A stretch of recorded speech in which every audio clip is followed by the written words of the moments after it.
There are two ways to teach reading, phonics and sight words.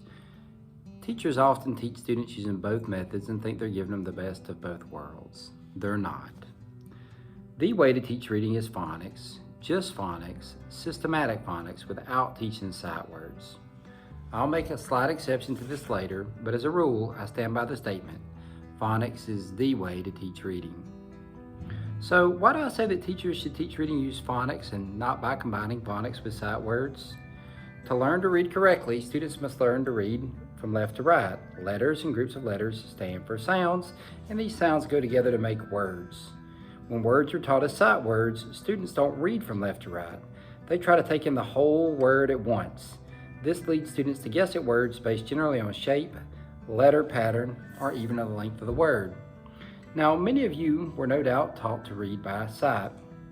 Do you ever confuse words like climatic and climactic, or intimated and imitated? Have you noticed other people confusing such words? People confuse words like these because they're trying to take in the whole word rather than reading phonetically.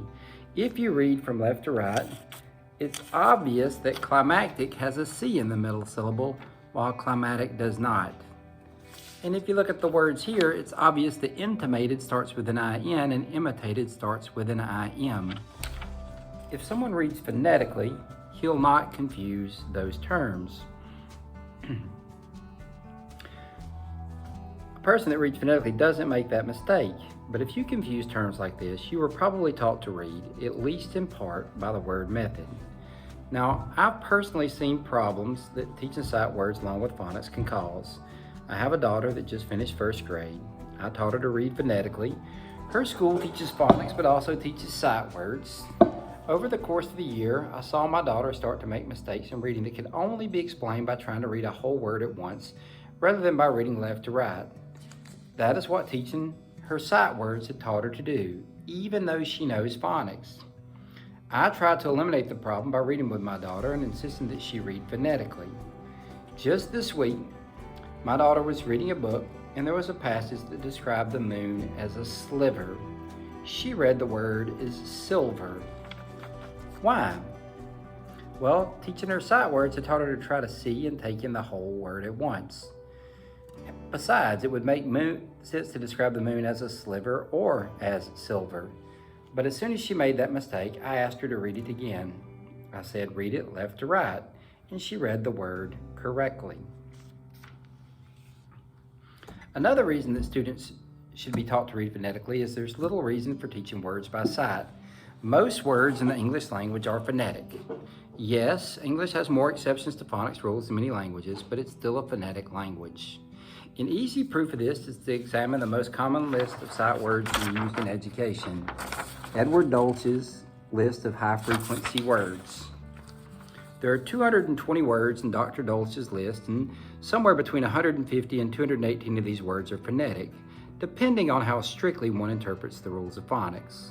That means somewhere between 70 and 99% of the sight words are phonetic. By my own interpretation of the rules, about 95% of these words follow phonetic rules. Why teach students to memorize words by sight when almost all of them can be sounded out using simple rules of phonics? Now, a student can never memorize all the words in the English language, but he can learn all the phonics rules. And when he knows those rules, he can read pretty much any word.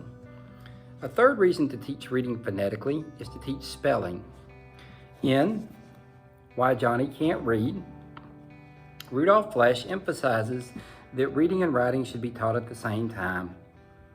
In order to write, students have to spell. Flesch emphasized. To write a word, any word, all you had to do was break it down into sounds and put the corresponding letters on paper. Now, this is a simplification, but it's mostly true. Again, Flesch emphasizes the importance of phonics to spelling. Reading and spelling are two sides of the same thing, and the trouble starts as soon as you separate the two.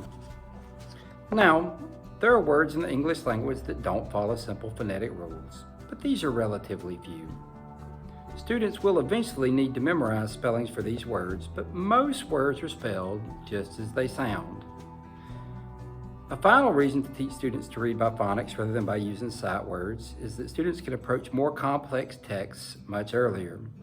When students are learning to read using sight words, they can only read texts that use those sight words, or texts that use pictures, give obvious clues to help them to guess the words that are used. Such stories are usually painfully dull. One of the reasons that Dr. Seuss is celebrated is that he managed to write stories that only use sight words that weren't painfully boring. But even the rhymes of the great Dr. Seuss become a bore after a while. Now, I said previously that I would make a small exception to teaching sight words. That exception is this: as students learn to read, they need to start reading. The way to learn to read is to read. There are a few common words that students have to know that aren't completely phonetic. Words like you and are, or one and two. When students come across these words, just tell them the word.